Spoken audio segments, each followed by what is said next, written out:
City of god cinema খ্যাত এলাকা রাজধানীর মোহাম্মদপুর। সাম্প্রতিক এক হত্যাকাণ্ড ঘিরে নতুন করে সামনে এসেছে ভয়ঙ্কর এক বাস্তবতা।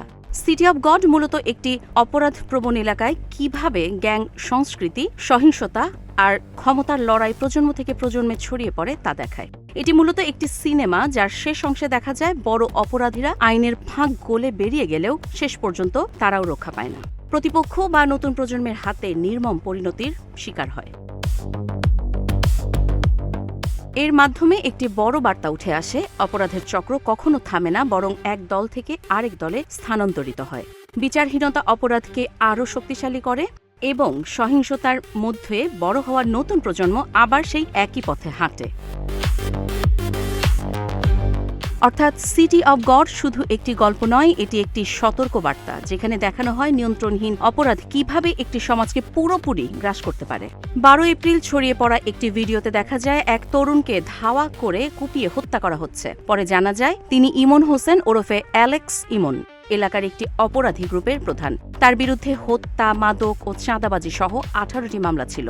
আইনশৃঙ্খলা বাহিনী তথ্য বলছে মোহাম্মদপুরে বর্তমানে অর্ধশতাধিক অপরাধী দল সক্রিয়।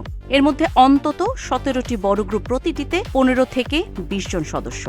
মাদক, ছিনতাই, চাঁদাবাজি আর দখল এসবই তাদের আয়ের উৎস।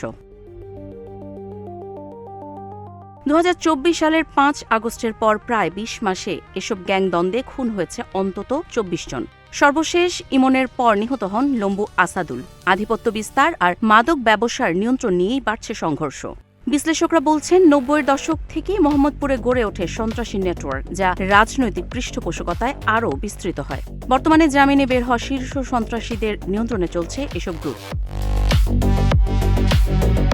আইনশৃঙ্খলা বাহিনী বলছে ভৌগোলিক অবস্থান, জেনেভা ক্যাম্প এবং আবাসন ব্যবসার কাঁচা টাকা সব মিলিয়ে অপরাধের উর্বর ক্ষেত্র হয়ে উঠেছে মোহাম্মদপুর।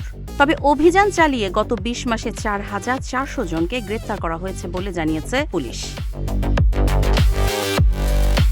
তবুও প্রশ্ন থেকেই যায়, গ্রেপ্তারের পরও কেন থামছে না অপরাধ?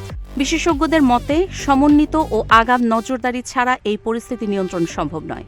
এখন প্রশ্ন, মোহাম্মদপুর কি সত্যিই ঢাকার সিটি অব গড, নাকি এটি আইনশৃঙ্খলার জন্য এক বড় সতর্ক সংকেত?